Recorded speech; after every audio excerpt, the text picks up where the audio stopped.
Good evening, everybody. Welcome to another edition of ILEETA Live with our special guest, Halcyon Frank.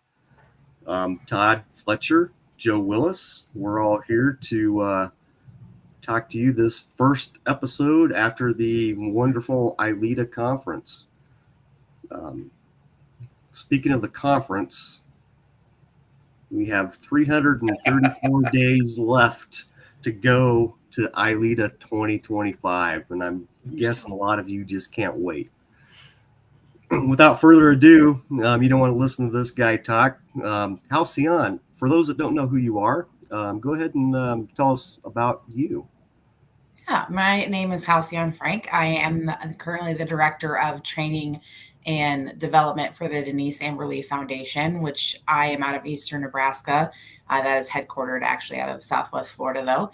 And I also do training and consulting on the side for emergency communications, training in law enforcement. I've been in emergency communications for going on 10 years now. That sounds right. We're going with it.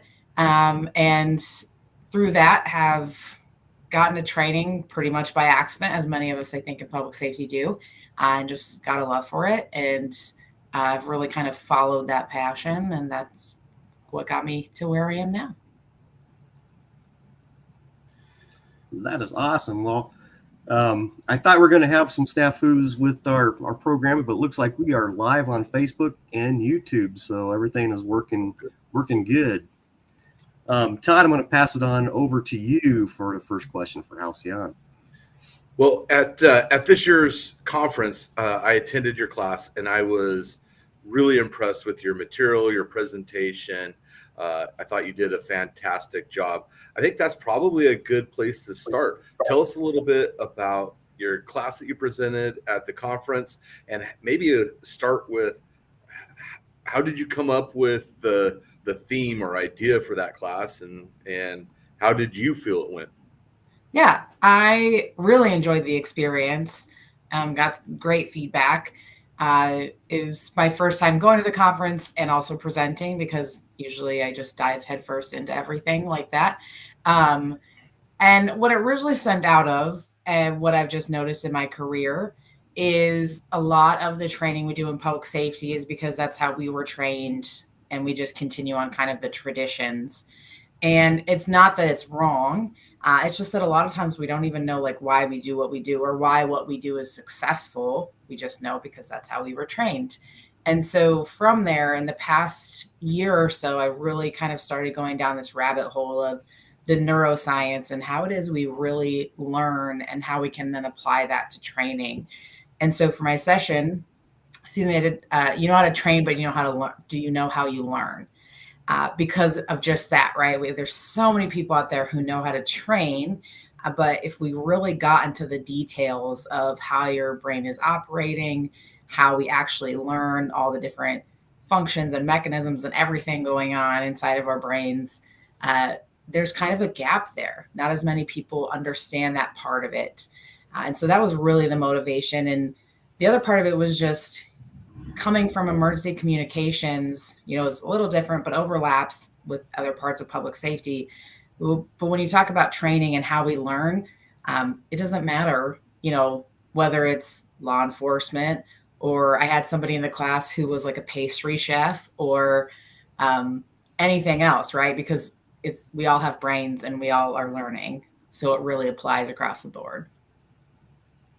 Yeah, it absolutely does. And your experience in dispatch and training dispatchers, you and I had a real short conversation after the class, and then another one a little bit later.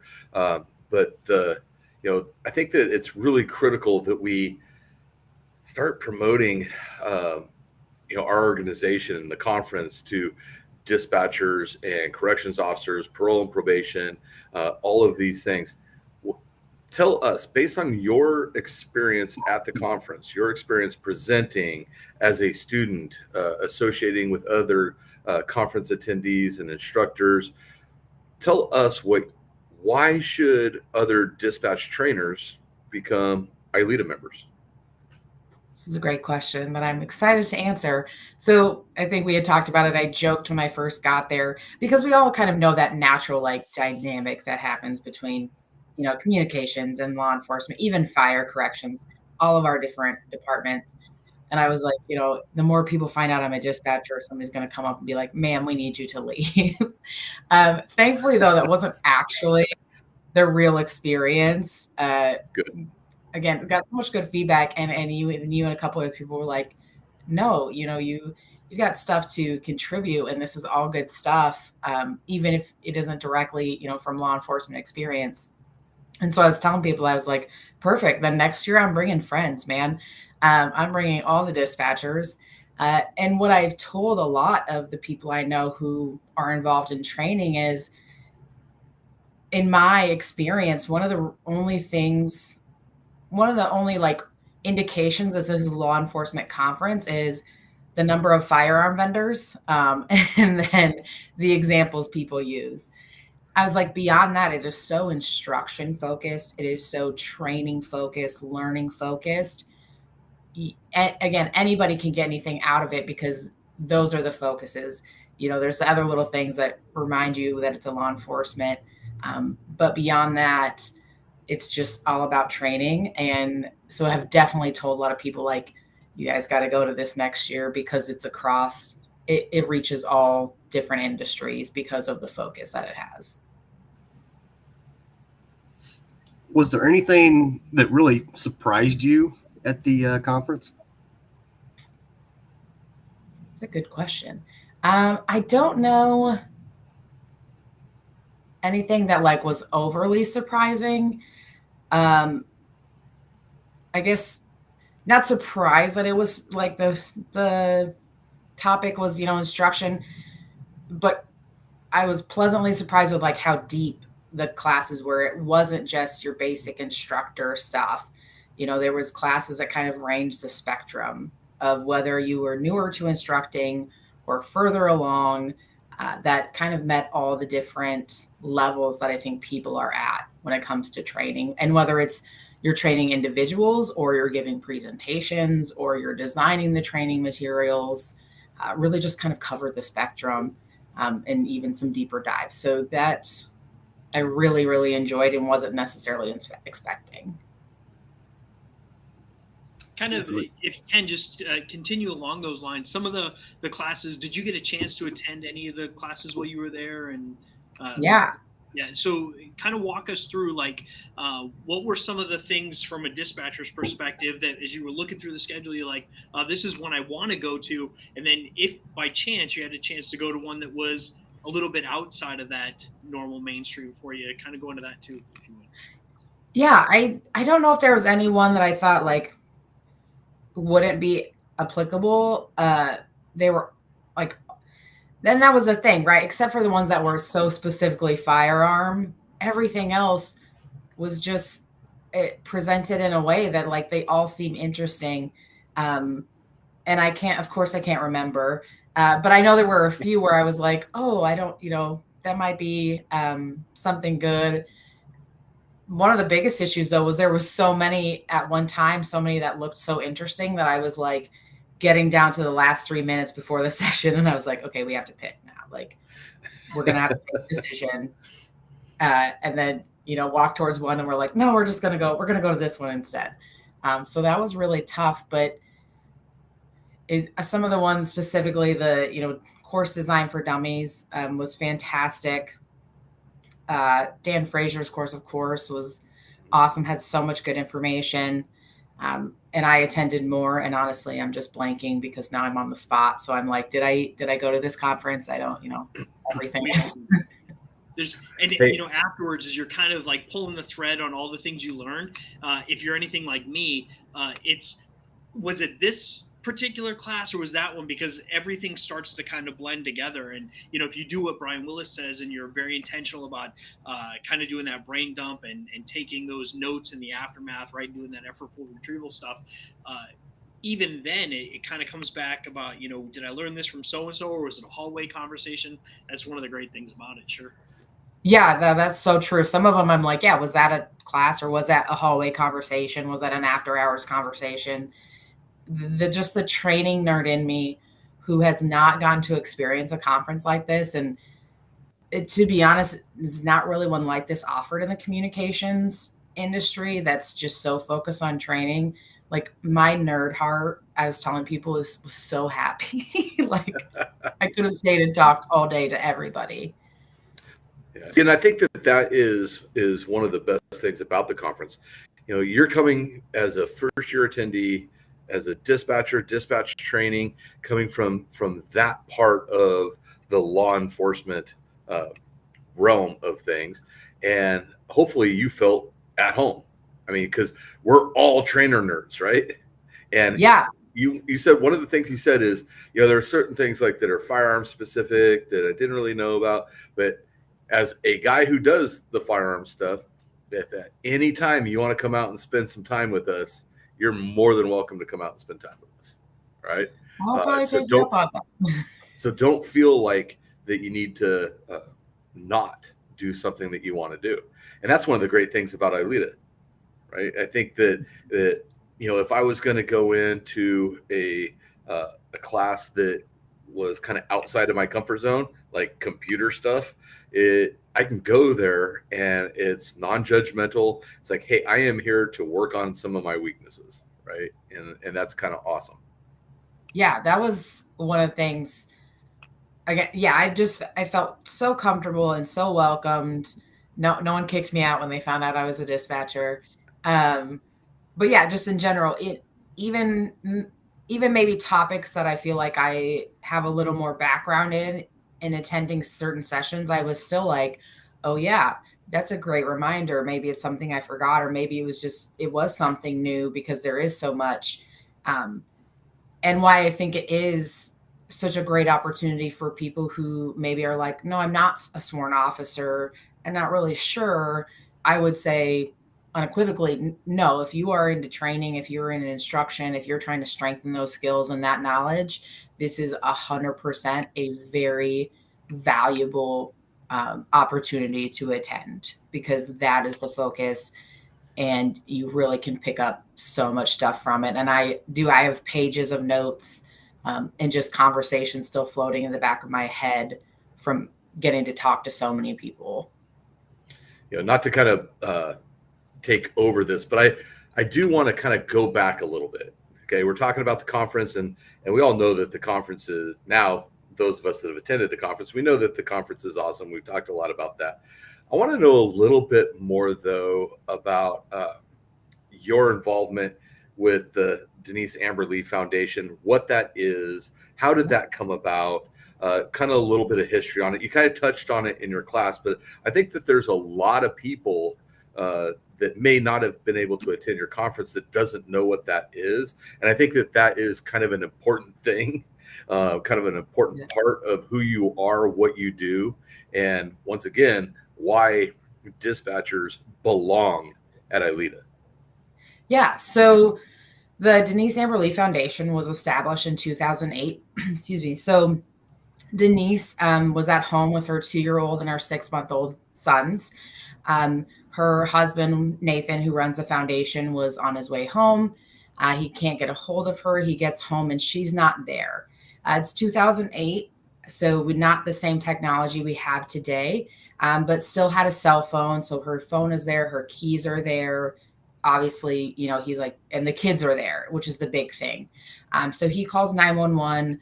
They get an officer dispatched. He then calls his father-in-law, who's actually a sergeant with the county to the south. So I tell people, when this all came about, everybody and their mom was looking for Denise.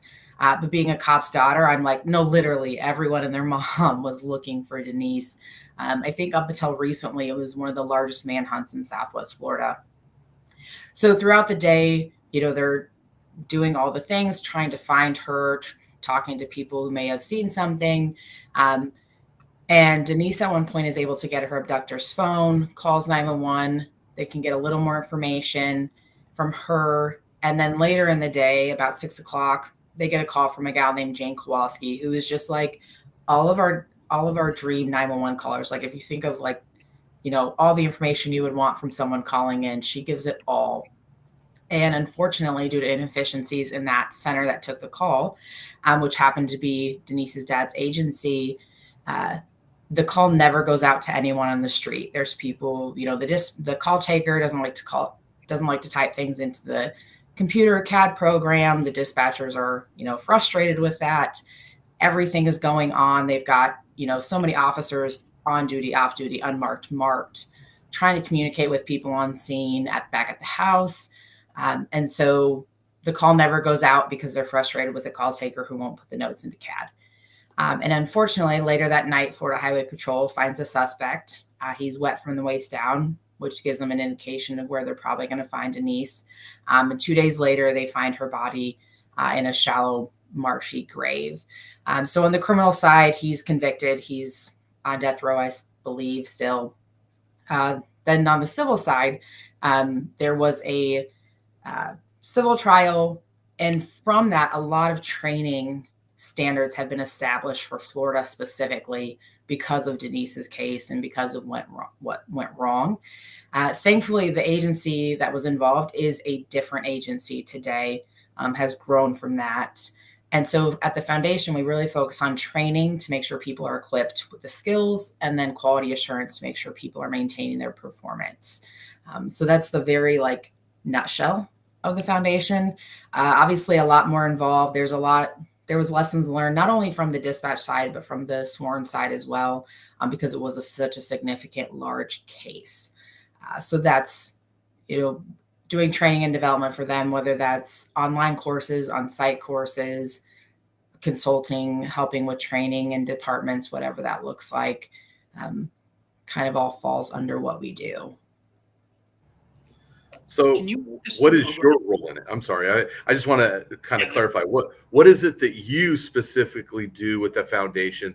Because to me, it sounds, the story is tragic, and it's great that there's a lessons to be learned and implemented from it. But what is your role, and what is the foundation's role in the greater scheme of training dispatchers? Yeah, so we do on-site courses. So Nathan actually teaches an 8-hour where he really breaks down Denise's case and goes over everything that can be learned from it, what our role is in emergency communications. And then we have instructors who also teach classes. We've got 2 instructors who teach about or worked the Las Vegas Harvest Festival shooting, and talk about it from a lessons learned and then a PTSD perspective.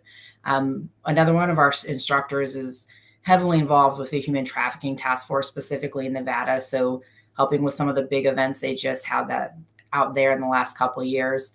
And then myself also teaching on site. And my focus is that training, specifically of how to train, how we learn, how to apply, how to design our training programs to align with those things, as well as developing our online courses, which are a lot of those continuing education topics, and also about training and communications training officer, supervisor, and those types of trainings.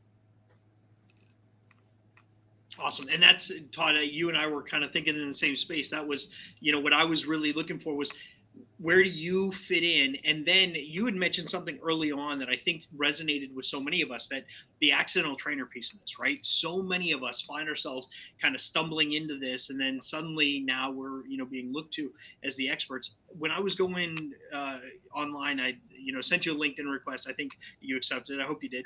I noticed in there you're ATD certified. You've been through some ATD training, right? If you would kind of walk us through the path from accidental to the leadership role you now have. How much time do we have? No, started out so accidental. And my first agency was only law enforcement, very paramilitary. And there's some certain dynamics that come with that when you're a civilian in that type of agency, unfortunately. So I kind of got into it because it was a small center. And so there wasn't a lot of people to do it. And sometimes I think I just did it because I felt like, well, I might do it better than these other people. So let me just take a stab at this. And from there, learning more and more. And at that point, really noticing that there was a gap when it comes to dispatch and training, especially online training. So this was about 6 or 7 years ago. And so trying to do what I could to fill that. And then also along the way, then developing my skills, knowing that if I'm going to help other people, I've also got to, figure out what's going on, what the, different parts of training are. And so just through opportunities and switching agencies, developing training manuals, training programs for multiple agencies has just kind of been that natural progression then of, as I'm doing that, looking for the different resources, ATD being one of them, and then going for the certification somewhat in my own just personal growth and wanting, to be able to say like, yes, I have that knowledge, and knowing that I've gotten to a point where I have a really good understanding and I'm able to show that with a certification. Yeah, I love it. And I think it's inspiring to see folks looking outward to kind of pull in some of those additional training certifications. A lot of times we're in these stovepipes of, this is my state's requirements to become a master instructor, and it's some tremendous programs out there. But when we start looking at organizations, and Association of Talent Developers is a great example of that, to get those additional qualifications. What advice would you give folks who are kind of in that, they've stumbled into this space and now they're trying to find their way and maybe meeting some resistance? What advice would you give them? First, you have to keep going. And I don't know if this is quite where you're going, but one thing I've told people too is, again, even like, as you mentioned, we kind of get stuck in if it's not public safety, it's not for us, which I don't believe at all, because especially with training, adults learn how adults learn. But keep going. But I also tell people, and I don't mean this in a selfish way, but at the end of the day, you got to worry about you. And, sometimes we do things in our careers that it's for our own resume. Like if our agency or whoever around us isn't necessarily on board, there's certain things we do though that, we can at least take that with us. And so it's not that it's a completely moot point or futile or anything, because we take that with us. And, I always tell people, no one's going to look out for you in your career like you, because that's how all of us are doing it, is looking out. So again, not to be in a selfish way, but I'm like, even if it's not met with the greatest of reception, like, you have done something for yourself. You've learned something, you've achieved something that you can take with you. See, I don't think that it's selfish at all. Matter of fact, I think that when it comes to professional development, there's not a single department or agency out there that can provide everything that you need or you think you need for your own professional development. Relying on our departments to provide all the training for us, I think it's not selfish. Relying on the department is selfish, right? If you're not willing to spend your own time, if you're not willing to spend your own dimes in order to improve your skills and in order to improve your performance, that's on you. That's not being selfish. That's on you. Be better. Be better for your department, the people you work with, the people that you leave at home, the people in your community. And, there are a lot of us that have done that. And sometimes we become pariahs within our own departments. But the bottom line is that I think there are more people that appreciate that than that don't. And I think that there's nothing selfish about it. It's improving yourself in order to improve others. Yeah, 100%. I think for me personally, one of the biggest guiding things on that was just one of my college professors, I will never forget it. And I share this in some of my sessions, is he would tell us, people can take everything from you, your possessions, family, whatever, everything it is. But no one can take like your education. No one can take what you've learned. It's not a tangible thing that somebody can come take from you. And so as you continue to develop, that's yours. No, nobody can take that from you. So it's one thing that we very much have control over, when so much of our lives is out of our control. I want to go back to the ATD part for just a minute. For those that don't know, here in a second, I want you to explain what ATD is and how much value you get from that. I remember as a young trainer, when I was first starting out, my supervisor sent me to a certification, and I was like, this is not law enforcement related. I do not want to go. After that class, I was begging to go to another certification. I mean, great organization with some great training. So for those that don't know what ATD is, go ahead and explain that a little bit more. Yeah, hopefully I do it okay. If anybody else has anything to add, feel free to jump in. But Association for Talent Development, really, I guess I would kind of liken it to a just general kind of corporate ILEETA, if you will. Their focus is on training and development under, they would call like talent development, kind of going into the human resources a little bit, I think they do. And then, but focused a lot of times more on like the kind of the corporate environment. But there's so many things that you can pull because it's still training. And last year I was able to attend one of they call it their core four. Again, similar to ILEETA in that it's very focused on training, presenting, collecting data for your measuring your, training results and those kinds of things. And offers a lot about that. So I do a yearly membership. I've gotten a lot of benefits out of that. They have different articles, resources, webinars, all the things. Again, and a lot of general training that then you can then take and apply to whatever it is you're working on. Great. And when I was going to, I think it was ASTD, if I remember right. Yeah. That was a long time ago. I'm dating myself there. I went to ASTD coaching course many years ago. But then so since then there have been several ATD courses that I've been able to go to. I haven't done the certification because it is quite an endeavor to do. But I know of other ILEETA members who have, and I think it's fascinating. This is one of the things about ILEETA is we're talking about this. We're a fraternal organization of trainers that our job is to elevate the competence and confidence of our peers and fellow trainers. And so as we're having this conversation, it's incredibly, this is another membership organization. Here we are talking about it. But the reality is it's wise to go beyond what we think the constraints of our environment are and look for those things and engage with some of the classes I've been to that are not law enforcement or veteran or first responder specific are some of the most enlightening because I get those other perspectives. And, so I highly encourage, if you haven't done it yet, if we can, let's circle back, unless anybody wants to stay on that for a little while longer, but if so, come on back. But let's back to the conference. Did you get a chance to check out the expo and kind of walk through and spend some time with the vendors?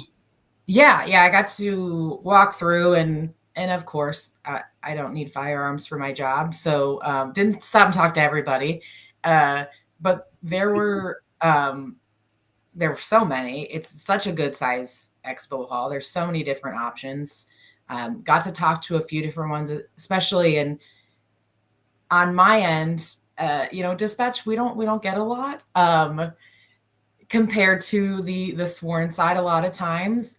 So it was exciting though to see even things that are coming out that maybe, for law enforcement now. And I'm talking to them and I'm like, have you ever considered dispatch? Have you ever thought about getting into that space training wise? Because we also need that. And so that was fun too. And they were, receptive of it. It never felt like, oh, no, that's not, we're here. And what was also nice to see too, kind of then the whole public safety atmosphere, like encompassing everybody and how it all plays together. So yeah, I really enjoyed the expo hall and there was so many options, so many great things to look into. I unfortunately wasn't able to be there for the first 2 days, but could have spent even much longer had I had the opportunity to talk to a lot of people there. Awesome. One of the things that I was, hoping to hear from you, and I did in that, was that, it isn't just law enforcement. It isn't just firearms. It isn't just breaching gear and that sort of stuff. There's of course that, but there, like Vandewitt had the mobile command post there. There was all kinds of VR stuff, which is another topic I'd like to kind of pick your brain on. Yeah. There was so many other things, and so conveying that to our brothers and sisters in corrections and in dispatch and the those who don't attend with the same population at ILEETA, you saw the value there. Even as a dispatcher, you clearly saw Yeah. the value in the expo. Awesome. Yeah, and because I think it's kind of a two-way street, right? Like it's similar and overlaps. And so sometimes I think too, if people aren't aware of the needs of the other departments that work within the public safety law enforcement space, anybody, corrections, dispatch, whoever, and then when you have those conversations, you get to maybe help them like, oh yeah, no, that is a space that, you know, we could be in and really help and do some good stuff. And so it's not that it's because it's just geared for one thing. It's sometimes people don't know what they don't know. And so you get to have those conversations. And even for myself, it, you know, it's beneficial to me to even learn what's out there, what is possible just with the technology in general, and getting to see like the VR and all those different options of like, you know, that's all possible. That I didn't even necessarily know some things were an option, or that the technology was at that place. You know, it's funny that Joe, that you brought up VR, because actually when you brought up the vendor expo, I was actually going to ask her about what do you see as far as technology, the application of technology for training dispatchers, including the VR or the AI realm, the, you know, any of these, you know, kind of high tech stuff.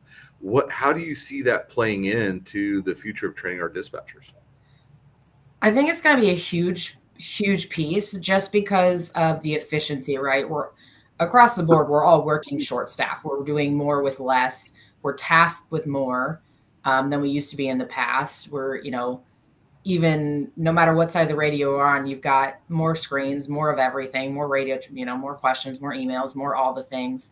And so I think one, just from an efficiency perspective, I know, I don't know about you guys, but there's more departments just leaning on things like Chat GPT for scenarios. So we don't have to sit there and think like, oh, let's walk through a scenario. You know, you can quickly type something in, or even looking at the VR, you know, letting people go through those simulations, because our jobs are really hard to describe and practice without like doing them. And that, I think, sometimes is a huge barrier, because you can only tell people so much until they're actually in it. And so any of that technology that lets us actually help them experience more of it in like a safe space in a way, I think will be super helpful. It just, again, even just as far as efficiency wise. Interesting.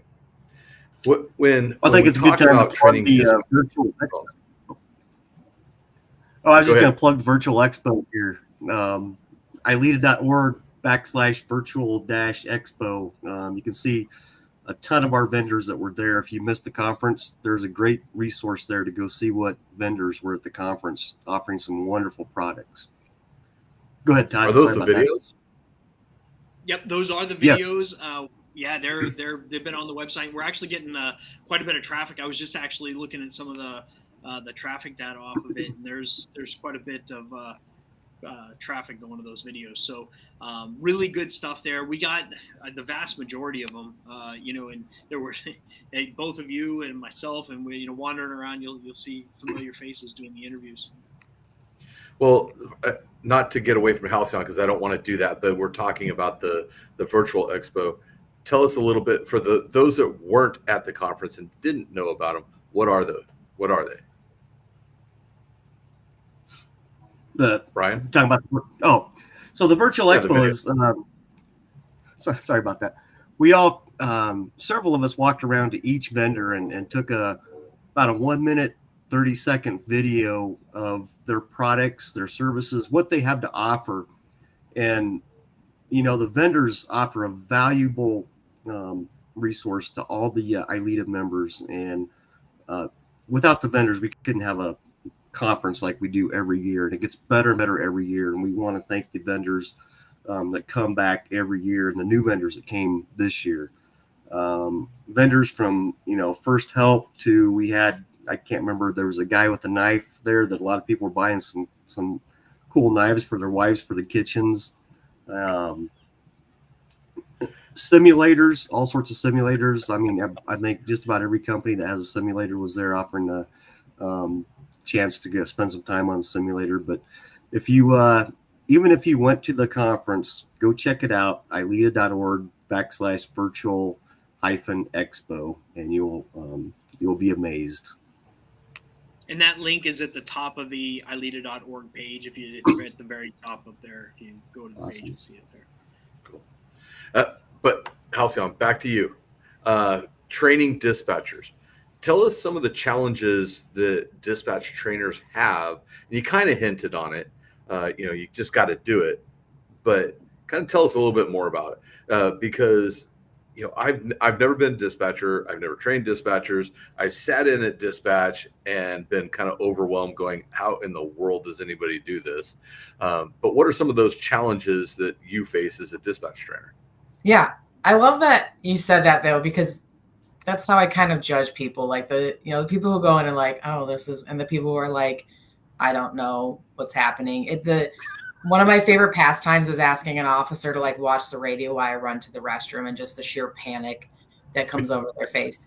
But that's just me.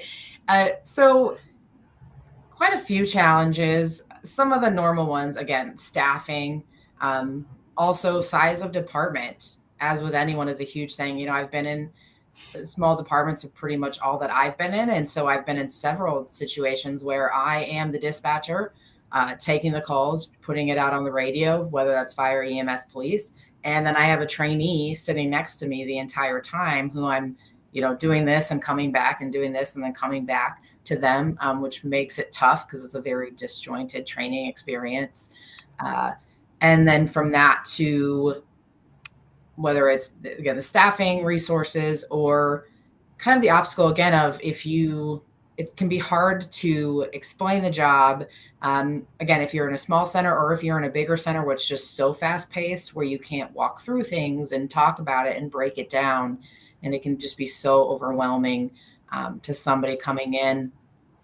And then I think one of the biggest obstacles, though, is the fact that in the past, we really have lacked a lot of good support and information for trainers specifically to be able to be effective at their role. They just go off of how they were trained. And so that's how they trained. And the other part of it, as we see in a lot of leadership roles, I think in any company, in any industry, really, they were really good on the front line. So we think, let's make them a supervisor. They'll be great at it, even though we know it's different skill sets. And the same thing with training. They're like, oh, they were really good at it. Let's make them a trainer. Again, even if, it's a different skill set. And so those all kind of contribute to the issues and the obstacles we have within the center. Oh, this is a good question. Can you comment on the state of telecommunicator training across the U.S.? Some states train, certify, while others, they pass tests, learn on the job. That is probably one of the biggest points of frustration, I think, in the training, when it comes to training and dispatch, is there's not. It makes me jealous of the other, responders on the other side of the radio, because there are far more requirements and certifications and things that have to be done.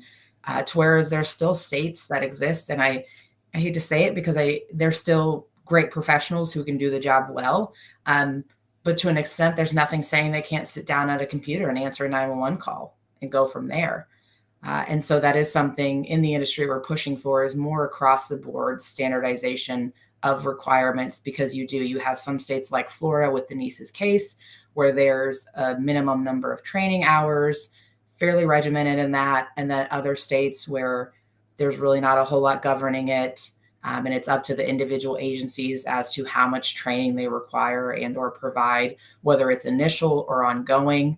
And so discrepancy is a huge issue. Lack of consistency and standardization is a big issue for us, which is also then again felt in all the realms of public safety. And not to get too deep into it, but I think contributes to sometimes of the dynamics we see between everybody in our world, because there's just so much inconsistency and expectations are all over the place. Excuse me. So let me ask you, what can we do as public safety professionals, as law enforcement professionals, to raise the standards and expectations of the people that we lead. I think it's easier on the micro level than it is the macro level.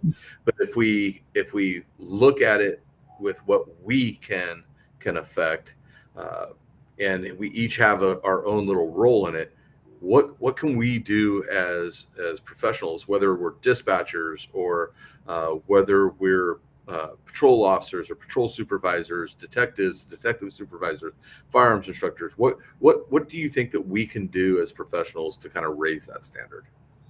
I think even just like within our own departments, helping set the standard for everybody across the board, no matter what, kind of chain of command they fall under, that I getting training and I want everybody else involved to get training.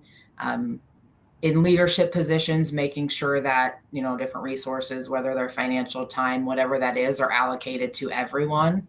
I think and there's a lot at play there. Some of it is because we are, in a room, we're a voice, no one sees us. We don't make the news.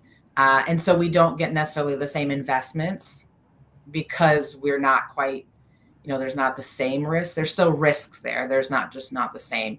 And so I think just even in that small level of amongst your coworkers, encouraging people to continue to train is a huge thing, no matter what their title is. And then if you are in a position where you can help allocate the different stuff to make sure across the board, everyone is expected to continue their education. I think it's kind of the big things that we can do at that more micro level. So having dispatchers as a part of the conversation at ILEETA is obviously, you can see by the chat happening here, just the depth of this conversation. And I feel like we're barely scratching the surface. Like, I guarantee if we were to pull the thread just a little bit more, you could go on and on about so many of these things. And I think in, all of the conversations I've had with dispatchers in different trainings I've done, in different places, there's a lot to be said for the times where we come together. There's some closure that happens for dispatchers on how things, were ultimately closed out, or, the end state of things. There's also a lot of eye-opening moments between law enforcement on the road and the dispatch.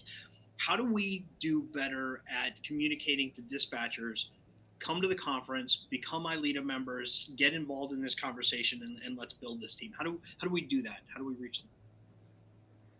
I think that, like, kind of this, even just things like this, but highlighting too that it is training instruction focused, that it's not just specific to one discipline, is helpful. And my own personal experience that I don't, that I share, but I don't know how you can put this necessarily into words, is that just feeling so welcomed and not feeling, what can kind of happen when you're in spaces with law enforcement and dispatch, that there's maybe a disconnect or something there, which is not at all how I felt at ILEETA. It felt completely welcoming because everybody's there for the same goal, and that's improving your instruction and training and the things that come along with it. So I think just sometimes even just the overarching message is the training focus more than the industry focus, if you will.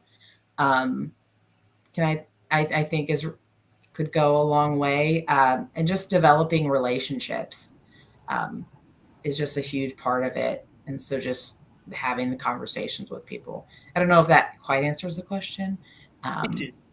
From my perspective, it did. I think, sure, there's, we would love to see some dispatchers writing for the Journal.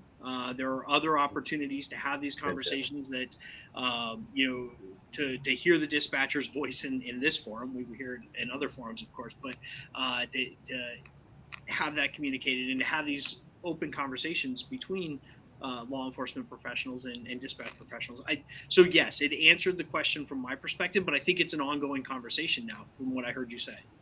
Yeah. And if I can share, there's a study about the functional authority of dispatch. And I felt like it was really insightful for me. It was from a few years ago. It's fairly recent. So, they found that the kind of unspoken dynamic or the assumption is that law enforcement is over dispatch and in the authority position. But because we send the officers to calls, we then have this functional authority in the moment that we're the ones doing the directing. And one of the things that came out of this study was that they found that like officers who maybe dispatch was having an issue with that weren't answering their radio or something like that, they had more luck instead of going to their supervisor or the sworn supervisor who, needed their people to do what they need, or the comm supervisor who was like, well, that's kind of between them and the officer, was that when they kind of joked about it and brought it up in front of peers, that officer or the dispatcher was more likely to get on board. And so I think that just goes to support just having the conversations and building those relationships, whether it's at the conference or in general, is so significant to what we do and helping people, to learn from each other and seeing both sides. And we talk about closing the loop with dispatch, letting your dispatchers know what happened, but there's also something to be said for dispatchers letting know the other side of the radio, why we did something or why we said something a certain way or why we asked the questions we asked. And it's just a whole loop of just that communication piece. Kind of building on that. I'm sorry, Brian, go ahead. So this was your first year at the ILEETA conference, and you even taught this year. How did you find out about ILEETA? How did you get there, and what made you want to teach at the conference? Yeah. So Tim Crystal, who had a session, I had met him last year at a dispatch. And we were talking. I said, hey, I followed you on LinkedIn. I think this conference follows a lot of what you talk about as far as training. You should put in for it. And I put in for it and they accepted it. And then it, went from there. But just an example of that, right? He's like, I think you're interested in this stuff. You might, take a whack at it, try it, see if you like it. And it just went from there. Well, I was in your class. It was a wonderful class, by the way. Looking forward to sitting in your class next year. Go ahead, Todd. So I kind of want to go back to the dynamics between, patrol officers, detectives, leaders, dispatch supervisors, and kind of how they interplay. As an investigator, as a supervisor, I was involved in quite a few officer-involved shooting investigations, homicides, some critical incidents that maybe we did or did not include dispatchers in on the critical incident debrief. And I think that is something that is absolutely essential that we do, that the dispatchers, the call takers are made to be an integral part of those after action debriefs. From your perspective, why is that important? What does that do for the call takers? What does that do for the dispatchers? What does that do for the trainers of those people when either they're not included or they are included?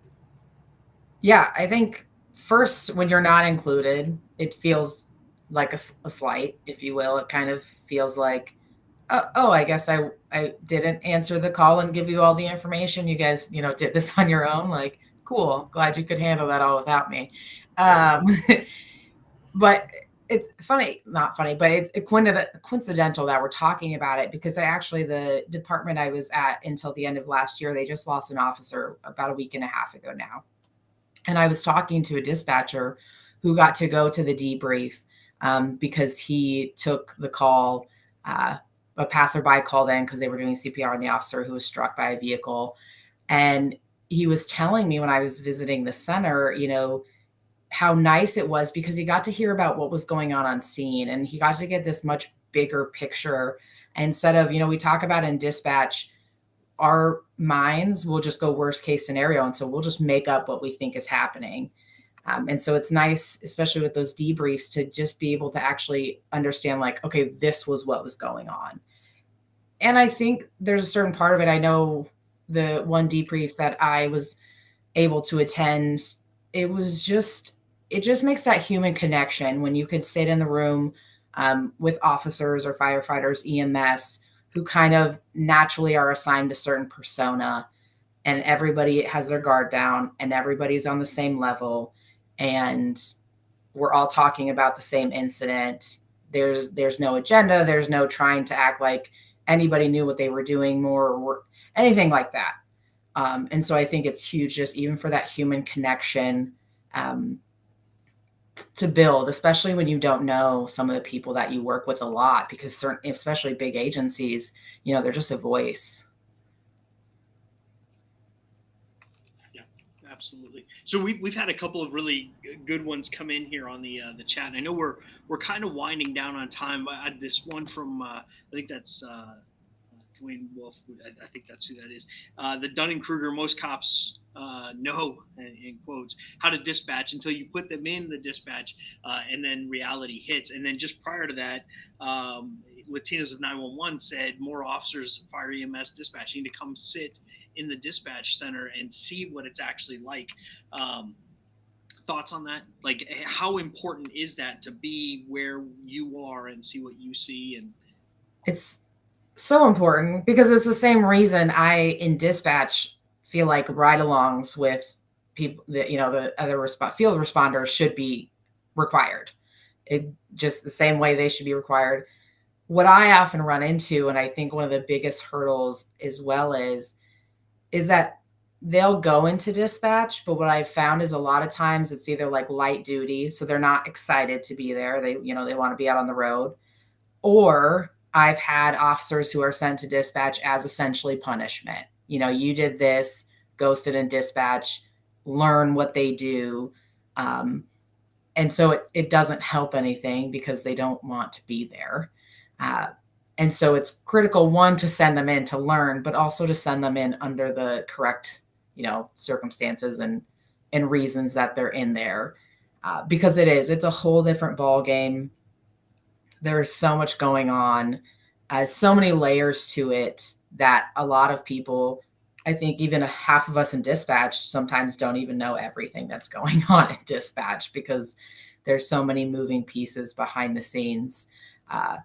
I just think it's necessary for a fully effective and efficient department, that everybody has a certain level of understanding of everybody else's role.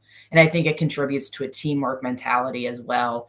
When you know everybody's role, what everybody's working on, you're much more likely to kind of pick up things here and there, do what you can to support the next person, because you know what they're working with, the stress they're working under, kind of their long task list, depending on the call.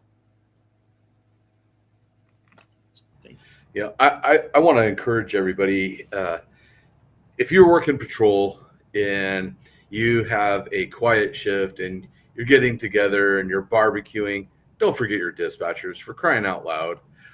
Take care of them. Take them a hamburger and hot dogs and all that other stuff that you're doing out there, for your people, because those dispatchers are your people, right? They may work for a different agency or whatever, but if you get the opportunity to go grab them and take them down to your break room where you can feed them, and then go get another one, take them down there, do it. Those kinds of relationships are absolutely critical. Those connections are amazing. And it's like the connections that we make at the ILEETA conference, those type of connections and friendships and professional relationships that we develop, we should be looking at home to develop those relationships. Yeah, it's so true. And it's very much appreciated. I think most people would find, if they weren't doing that with their dispatch, if they weren't being invited to debriefs, if they weren't reaching out connections, I think they would find a huge sense of appreciation when they're done. I, almost 10 years in this career, and some of my best memories and some of my good friends now, are officers that I've worked with and that we've gotten to talk, and learn. And it is a huge learn. I talked in my session that I have a sister in law enforcement. And it's great, because one of us will be mad, like, oh, the officer did this, or, she'll be like, oh, the dispatcher did this. And then we'll like kind of, deflate them a little bit and be like, well, actually, that was, that's normal. We can't be upset about that. Which at first you're like, no, just let me be mad. But just a huge, huge learning opportunity, and makes the job a little easier, right? Because then I'm not so stressed when the other person does something, because I go, no, that's what they need to do. I always liken it to, we have this overarching goal that's the same: serve the community, help keep people safe. But there are many times where individual responsibilities and goals seem to really kind of work against each other. And so that's when those relationships really are shown as how strong or weak they are, is in those moments when it feels like we're working against each other. True story. We're coming up on the top of the hour, and we'll do a quick round robin of questions here. But I want to know, what's your message tonight to all the dispatchers that are out there listening? What message do you have for them? Go to ILEETA. I'm not sure. I'm not getting paid to say that. That's really how I feel. And hopefully, honestly, I hope they see this conversation as a really positive sign. That, unfortunately, I've had so many conversations with people who work in departments where they don't feel appreciated or included, or law enforcement doesn't really acknowledge everything that they do and contribute. And so I hope even a conversation like this gives them, or reminds them that, like, no, there are people who very much recognize the work that we do, and want us to have the resources, want us to be able to attend conferences like this so we can better ourselves as well, even though sometimes it can feel like that's not, what the general feeling is, but it really is. Unfortunately, those people may be around are not a good representation of how the majority feels. Thank you. Joe? So I guess a quick two-part question. First, if you can kind of tip us into what you're looking at for next year, because we know we're going to hear from you again. What are you looking at to submit for proposals? Second, challenge another dispatcher to do something else. Like, what would you say another dispatcher needs to come and teach? Two-part question. Tough one. So I'm kind of looking at the technology, like how we can leverage that stuff like ChatGPT and those kinds of things for training, for efficiency. But also potentially we'll do something kind of in the neuroscience space. I actually have already challenged. I have a dispatch associate, if you will, who teaches public speaking. And so I was sitting in a class and I was like, you have to submit for next year. You have so much you can bring. It would be such a great resource for this conference, and also for yourself to learn. I was sitting a session like, you're submitting. I'll send you the link when it opens, as well as Angela that was on here watching. I'm pretty sure I texted her and was like, you're coming to this next year. I've already, started recruiting effort. I didn't really ask them. I just told them. I love it. Awesome. Thank you.